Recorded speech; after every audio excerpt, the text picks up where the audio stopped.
गुरुग्राम एक खूबसूरत सा शहर है और यहाँ पर बसता है एक उम्मीदों का गुरुकुल।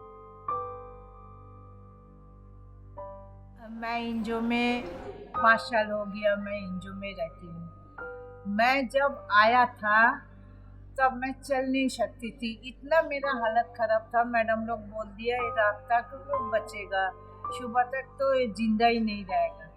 फिर यहाँ आया, यहाँ मेरा थेरेपी हुआ, डॉक्टर दिखाया, इतना मैं सब कुछ करने के बाद अब मैं चलती हूँ। मेरा प्रॉब्लम ये था, मेरा जो रीढ़ की हड्डी है उसमें डॉक्टर ने मुझे टीबी बताया था, तो मैंने पूरा टीबी का इलाज करके तब मैं आया यहाँ। और जब मैं यहाँ आया मेरे पास कुछ भी नहीं था, एक बिस्कुट खाने की पैसा भी नहीं था। मैं 3 परिवारों से रिलेटेड हूँ। एक मेरे रियल फादर की फैमिली, एक मेरे स्टेप फादर की फैमिली और एक मेरी मतलब ससुराल की फैमिली। इन तीनों में मैं धोखे की शिकार हूँ। मतलब मेरे सौतेले पिता और सगी माँ ने मेरा किडनैप कर लिया था पैसे के लालच में। मेरे पिता पैसे वाले थे, उनकी चांदनी चौक में अब भी दुकान है। उन्होंने एक प्लानिंग बनाई मेरे लिए कि हम इसको मतलब ये सुंदर है, इसको कैच करेंगे और मार देंगे। तो इस पर्पज के लिए उन्होंने मेरी शादी अपनी बड़ी बहन की, मेरी माँ ने मेरी शादी मेरी बड़ी बहन के घर, अपनी बड़ी बहन के घर यानी कि सगी मौसी के घर की। और मेरा हस्बैंड मेरी सगी मौसी का बेटा है। तो दोनों फैमिली मिली थी। शादी होते ही उन्होंने रंग बदल लिया और मुझे मेंटली और फिजिकली टॉर्चर करने लगी। मैं सेकेंड ईयर में पढ़ती थी जब मेरी शादी हुई थी, 18 साल की थी मैं, और मुझे आगे पढ़ने नहीं दिया गया। मतलब फाइनल ईयर के पेपर नहीं देने दिए गए मुझे। हमारे संस्था में 1000 परित्यक्त व्यक्ति हैं जो दुनियादारी से कोई रिश्ते नहीं, यही दुनिया है, यही गुजार रहे हैं अपने वक्त को। ये आए कहां से, मैं इसके बारे में बताना चाहूंगा। 6-7 स्रोत है ऐसे जहां से कि इतने आदमी आए। पहला स्रोत, कुछ ऐसे इंसान हुए जो कि खुद देखता है कहीं गुंजाइश नहीं है और पता लगता है कि यहाँ हर तरह की सेवा मुहैया होती है, सुविधाएं दी जाती है, ऐसा सेवा होता है, वो लोग खुद आके यहाँ प्रवेशित होते हैं। दूसरा, कुछ परिवार में आजकल जमाना ऐसा ही हो गया है न्यूक्लियर फैमिली का। पहले ज्वाइंट फैमिली चलता था, आज के जमाने में तो माता पिता 2 बच्चे बस, ये जिंदगी होती है। जहां एक आदमी बूढ़े पड़ गए वहां तो इनको उनकी जुगाड़ सोचने लगते हैं कि कहां दी जाए। उसके लिए भी ये है, वो लोग यहाँ छोड़ जाते हैं। तीसरे ऐसे है, पुलिस वगैरह रात में या दिन में पेट्रोलिंग करते रहते हैं। उन्हें जो अननोन मिलता है रात में घूमते हुए निशाचर, उन्हें हमारे यहाँ संदिग्ध अवस्था में मिले हुए को एडमिट करवाने आते हैं। चौथा, कुछ ऐसे एम्बेसी से भी लोग आते हैं जो विदेशी आते हैं, वीजा पासपोर्ट खत्म हो गया या जीवन गुजारने का कोई उन्हें सहारा नहीं है, तो उन्हें हमारे संस्था में दे जाते हैं एम्बेसी वाले भी। 5वां, कोर्ट से भी आते हैं हमारी संस्था में। हमारे संस्था में हॉस्पिटल में जो अननोन होते हैं, पड़े होते हैं, उनको भी हमारे यहाँ प्रवेशित किया जाता है। क्योंकि हम लोग कॉल करते हैं हमें और जाते हैं, हम लेके आते हैं और यहाँ पर उन्हें प्रवेश करवा के हर चीज की सुविधाएं देते हैं। तो हमारे यहाँ लोग ऐसे आते हैं जो एक समझिए जिसके जो आदमी धरती के लिए बोझ है, हमारे लिए फूल है, हम उसे फूल की तरह पालते हैं, संवारते हैं। ये हमारी सेवा। पलटते पन्नों में खुशियाँ ढूंढी है जब देखा है जमाने में तो। और इस दुनिया में कितना गम है, मेरा गम कितना कम है। लोगों का गम देखा तो मैं अपना गम भूल गई, मैं अपना गम भूल गई। मैं मदर के जाने के बाद मैं परेशान थी कि मैं अपना जीवन यापन नहीं कर पा रही थी। मेरी पूरे शरीर में रूमेटॉइड आर्थराइटिस की प्रॉब्लम है, जिसे हिंदी में गठिया बाई कहते हैं। इसके कारण मैं अपना घरेलू कार्य करने में असमर्थ रहती थी। मेरी माता जी ये सब काम किया करती थी। तो मैंने कुछ समय अपना ऐसे निकाला। उसके बाद मैंने मोबाइल पे सर्च किया तो मुझे द अर्थ सेवियर फाउंडेशन के बारे में पता चला। मैं एक कहानी बोलना चाहूँगी। एक व्यक्ति निर्जन वन से आय अर्जन करने के लिए दूसरे गांव में जाता था। तो वो अंधेरा था, अंधेरे में जाता था आता था। तो वो हैरान होता था कि मेरे तो 2 पाँव हैं पर मुझे यहाँ 4 पाँव नजर आ रहे हैं और मेरे अगल बगल तो कोई है ही नहीं, ये कैसे हो रहा है। तो उसे उसके अंतरात्मा से आवाज आई कि पुत्र मैं तेरे साथ हूँ। भगवान की आवाज आई कि पुत्र मैं तेरे साथ हूँ। तो वो बड़ा खुश हुआ कि ठीक है, भगवान मेरे साथ है, मुझे किसी का कोई डर नहीं है। एक बार उसका आय का साधन जो है छूट गया, उसके पत्नी बच्चे उसे सब छोड़कर चले गए। फिर वो ऐसे ही दोबारा से जा रहा था आय अर्जन करने के लिए, सब छोड़ के चले गए। फिर से उसने आय अर्जन करने के लिए जा रहा था तो फिर देखता है कि मेरी परछाई में 2 ही पांव नजर आ रहे हैं। कहते कि भगवान तूने भी मेरा साथ छोड़ दिया।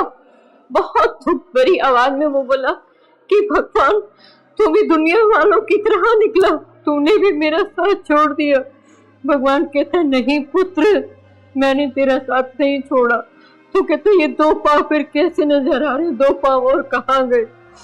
तो कहते हैं कि 2 पाँव मेरे हैं, ये 2 पाँव मेरे हैं पुत्र, मैंने तुझे अपनी गोद में उठा रखा है क्योंकि तू थका हुआ है, भूखा है, प्यासा है। ये 2 पाँव हमारे जस सर के हैं, उन्होंने उसे गोद में उठा रखा है। वो भूखा है, प्यासा है, परेशान है, तकलीफ में है। तो मैं ये कहना चाहूंगी कि भगवान कभी आपका साथ नहीं छोड़ते हैं। भगवान आपके साथ हमेशा रहते हैं, चाहे दुनिया साथ छोड़ दे पर भगवान आपका साथ कभी नहीं छोड़ेंगे।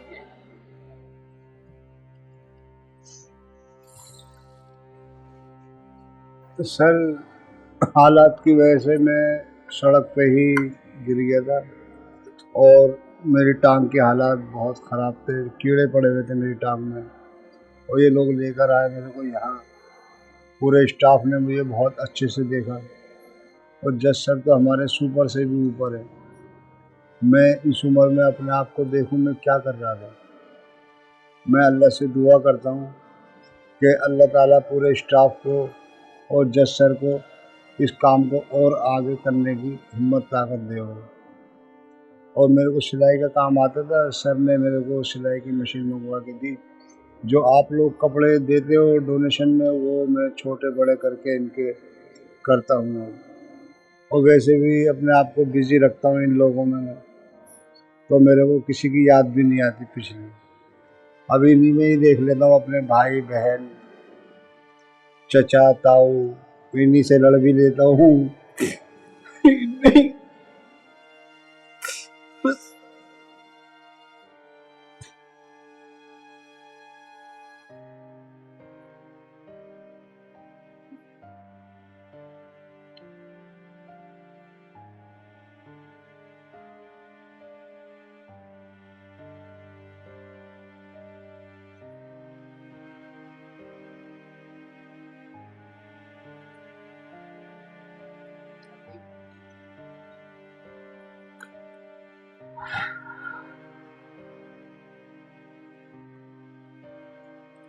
पानी भरा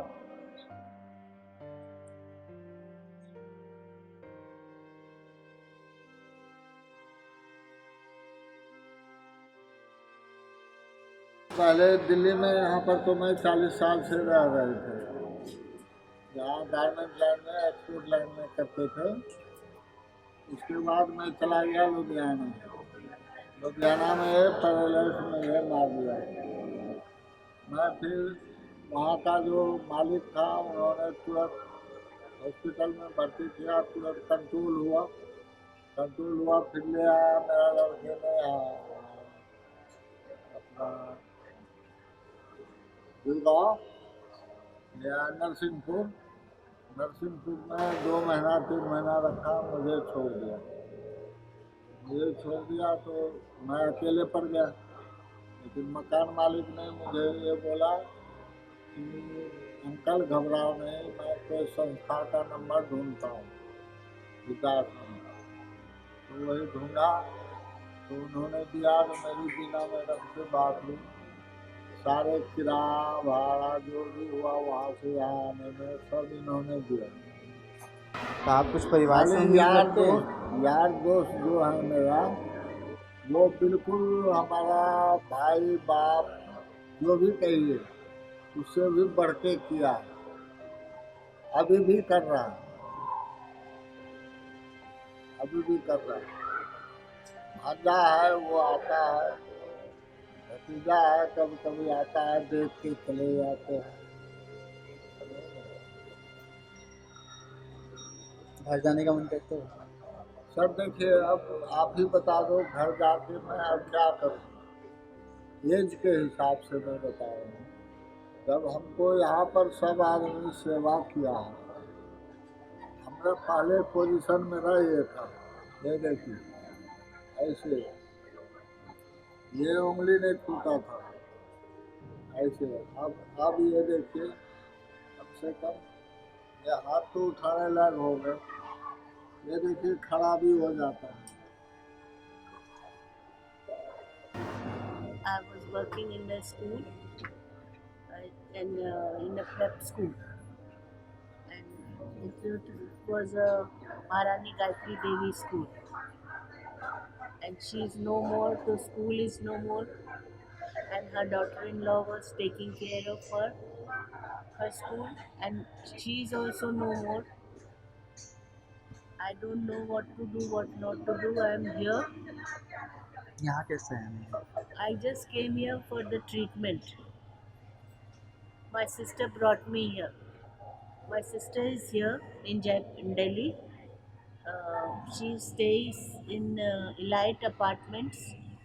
Uh, Elite Apartments. आप यहाँ पे खुश हैं मैम? हाँ, खुश है। घर की याद नहीं आता? आती है, कभी कभी बैठ के रो लेते हैं, पर क्या करें? I can't help it. I have to adjust somewhere to get the treatment done. जो अभिमान थे इनके, उन्होंने स्वाभिमान को ठेस पहुंचाई। फिर भी इन्होंने अपनी चुनौतियों को स्वीकार कर जिंदगी को नए सिरे से